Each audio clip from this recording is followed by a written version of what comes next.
MDS YouTube channel पर आप सभी का स्वागत है। इस वीडियो में हम आपको बताएंगे कि एमडीयू में पास होना मुश्किल क्यों होता है। Why is it hard to pass in MDU. तो दोस्तों, इस वीडियो को अंत तक देखना ना भूलें और जो चैनल पर नया हो चैनल को ज़रूर सब्सक्राइब कर ले और बेल आइकन को प्रेस कर ले ताकि वीडियो नोटिफिकेशन सबसे पहले आपके पास पहुँचे। तो आइए दोस्तों शुरू करते हैं कि पास होना मुश्किल क्यों होता है। इसके पीछे 4-5 रीज़न्स हैं जो आप लोगों को बताते हैं। सबसे पहला रीज़न तो ये होता है कि इसमें यूनिवर्सिटी लेवल चेकिंग होती है और यूनिवर्सिटी लेवल चेकिंग काफ़ी स्ट्रिक्ट होती है। उसके पीछे ये रीज़न होता है कि रीअपीयर की फ़ीस वगैरह काफ़ी कलेक्ट होती है और इसलिए काफ़ी बच्चों की रीअपीयर भी दी जाती है स्ट्रिक्ट चेकिंग करके, ठीक है। और दूसरा ये है कि भाई प्रोफेसर्स आपके एग्ज़ाम चेक करते हैं और उन प्रोफेसर्स खुद चेक नहीं करते, वो अपने अंडर जो रिसर्च स्कॉलर वगैरह आते हैं उनसे कई बार पेपर चेक करा देते हैं, तो ये भी एक रीज़न है। और तीसरा है कि भाई एमडीयू में क्वांटिटी मैटर करती है, क्वालिटी मैटर नहीं करती। अगर आप यूँ सोचो कि मैं भाई क्वालिटी कंटेंट लिखा हूँ, सिर्फ 16-17 शीट भरा हूँ, तो उस केस में आपके नंबर अच्छे नहीं आएंगे, 40 से नीचे ही आएंगे। और आप क्वांटिटी भरोगे, भाई शीटें भरोगे जितनी ज़्यादा से ज़्यादा, तो उस सिनेरियो में आपके भाई 30 से ज़्यादा शीटें भरो तो बेहतर रहता है। और उस केस में भाई आप खुद से लगा के चलो कि भाई 1.5 नंबर एक शीट का मिल जाए तो अच्छे नंबर स्कोरिंग आ जाती है, आराम से 50 to 60 मार्क्स आ जाते हैं जो 36 शीटें भरता है एमडीयू में।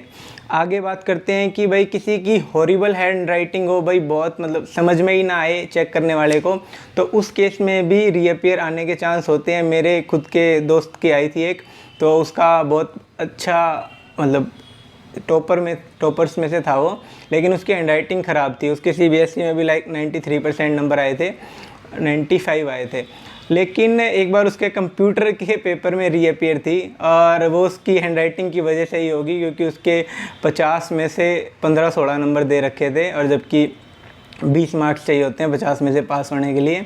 तो उसने अगली बार रीअपीयर दिया, उसके 30-32 के करीब नंबर आ गए आराम से।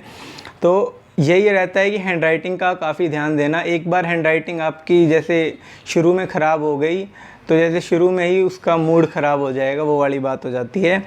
और आप इससे कैसे बच सकते हैं, वो आ जाती है बात कि सबसे पहले तो ये ध्यान देना है कि अपने सीनियर से कंसल्ट करो मुश्किल सब्जेक्ट कौन से हैं आपके इस सेमेस्टर के।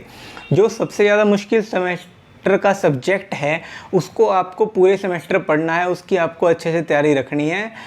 और जो आपके कम मुश्किल सब्जेक्ट हैं आप उन्हें एग्ज़ाम टाइम में या सेशनल के टाइम पे at the time of exam date sheet आने पे तब भी कवर कर सकते हैं। लेकिन जो मुश्किल सब्जेक्ट है जिसमें आपके सीनियर्स भी रीअपीयर आई हो या अटके हों, उस वजह से आपको उस पर टाइम ज़्यादा देना है। दूसरी बात आती है कि एक हाइप क्रिएट हुई है कि एमडीयू में हर स्टूडेंट को रीअपीयर आती है, लेकिन ऐसा नहीं है। जो अच्छे से पेपर करके आता है वो बच्चा पास होता है। और बात आती है कि अगर आप पूरा का पूरा पेपर अटेम्प्ट करते हो, आपको कोई भी चीज़ छोड़नी नहीं है। आपके पास इतनी सी इन्फॉर्मेशन है ना, उसमें भी आपको अपनी शीटें भरनी हैं। आपको क्वेश्चन से सब्जेक्ट रिलेटेड चीज़ें लिखनी हैं और अपनी सभी आंसर्स को अटेम्प्ट ज़रूर करना है क्वेश्चंस को। और बात आती है कि एक चीज़ रहती है कि भाई 15 दिन में पास हो जाऊँगा पढ़ के, तो उस केस में जितना भी आप लास्ट में छोड़ देते हो तो एट द टाइम बहुत मुश्किल हो जाता है तैयारी कर पाना। 2-4 दिन रह जाते हैं, फिर किस चीज़ का पढूं, क्या पढूं, और डिफ़िकल्ट जो सब्जेक्ट होता है उसकी तैयारी नहीं हो पाती, तब रीअपीयर आने के चांस रहते हैं स्टूडेंट्स के। और ये रहता है कि जो डिफ़िकल्ट सब्जेक्ट हो थ्रू आउट पढ़ो। और बाकी ये चीज़ रहती है कि जैसे आपके एग्ज़ाम आने वाले हैं तो उससे 1 महीने पहले आप प्रीवियस ईयर क्वेश्चन पेपर पिछले 3 सालों के करोगे तो आप इजीली पास हो सकते हो। आप उन 3 सालों के क्वेश्चन पेपर को भी करते हो तो बहुत आराम से आपके 80 में से 50-52 नंबर कहीं नहीं गए। और अब बात आती है eight the time of exam आप लोग क्या क्या चीज़ें कर सकते हो सही। तो उसमें आती है भाई आपको ये एक चीज़ ध्यान रखनी है, शीटें भर के आनी है पूरी, जितनी ज़्यादा से ज़्यादा शीटें भरी जा सके। दूसरा है पड़ा भाई डायग्राम्स वगैरह का यूज़ करना है ताकि आपकी प्रेजेंटेशन क्वेश्चन पेपर की अच्छी रहे। तीसरा है भाई आपकी हैंडराइटिंग अच्छी रहे थ्रू आउट द पेपर। और चौथा है कि रिलेटेड टू क्वेश्चन, अगर आपको कोई चीज़ नहीं भी आती तो भी आपको अटेम्प्ट करनी है। क्वेश्चन से रिलेटेड, उस चैप्टर से रिलेटेड खाली कुछ भी नहीं छोड़ के आना। नंबर दिए जाते हैं, आप कुछ लिखोगे, रिलेटेड लिखोगे, थोड़ा सा भी तिल का ताड़ बना दो, लेकिन करके आओ ज़रूर। और जो भी आपकी इम्पोर्टेंट चीज़ें होती हैं उसे आपको अंडरलाइन करना होगा ताकि वो हाईलाइट हो जाए, ताकि जैसे एक जो की पॉइंट्स वगैरह होते हैं ना, हाँ भाई, जिससे इस क्वेश्चन की नब्ज़ का पता लग जाता है, तो वो आपका चेक करने वाले को भी हाईलाइट हो जाता है, उससे पता लगता है हाँ भाई स्टूडेंट को अच्छा ज्ञान है। और उसके अलावा होता है कि भाई जो आपको क्वेश्चन बहुत अच्छे से आते हैं आप वो क्वेश्चन सेलेक्ट करो।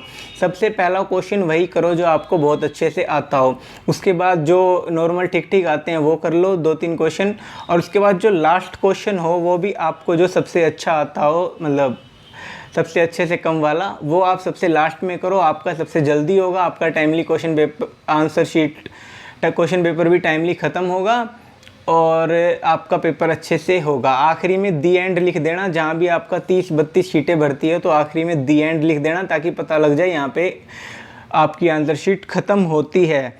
और इसके अलावा एक बात आती है चिट से पेपर करके, तो भाई चिट से पेपर करके कभी आपका पेपर पूरा नहीं होता। आप सेम टू सेम चिट में से कॉपी करोगे, आपको बिल्कुल भी नंबर नहीं मिलेंगे, सिर्फ 40 नंबर मिलेंगे। अगर आप चाहते हो कि 50-60 नंबर आए आराम से, तो आप चिट्स में से एज इट इज़ मत, वर्ड टू वर्ड मत उतारो। अगर वर्ड टू वर्ड उतारोगे कभी नंबर नहीं आएंगे भाई, बेशक अपने सीनियर्स वगैरह किसी से पूछ लेना। आप उस चिट्स में से पढ़ो कि उस चिट्स में क्या दे रखा है, पॉइंट वगैरह नोट करो और उन्हें खुद ही एक्सप्लेन करो। ठीक है, पढ़ने के बाद खुद ही एक्सप्लेन करोगे, बहुत अच्छे नंबर आएंगे। और भाई यही सारी चीज़ें हैं। और अपने बेसिक्स क्लियर रखो। अगर आप सेमेस्टर में पढ़ते हो और अच्छे इंटेलिजेंट स्टूडेंट हो तो भाई अपनी क्लास के बाद रिवीजन कर लो जो चीज़ क्लास में पढ़ाई हुई है, और थ्रू आउट द सेमेस्टर पढ़ोगे तो कभी भी आपके रीअपीयर आने का कोई भी चांस नहीं रहेगा। तो यही दोस्तों बतानी थी कि डिफ़िकल्ट है पास होना, उनकी वजह हैं, लेकिन पास होना बिल्कुल आसान है। थ्रू आउट द सेमेस्टर पढ़ो, वो भी नहीं पढ़ सकते तो प्रीवियस ईयर क्वेश्चन पेपर कर लो 1 महीने पहले। लेकिन एट द टाइम आप सडन सोचो कि भाई 2 दिन में पास हो जाऊं, तो उस केस में आपकी रीअपीयर वगैरह आ सकती हैं। हैंड राइटिंग का ध्यान रखो, डायग्राम वगैरह, ये सारी चीज़ें। बहुत बहुत धन्यवाद आपका अंत तक वीडियो देखने के लिए।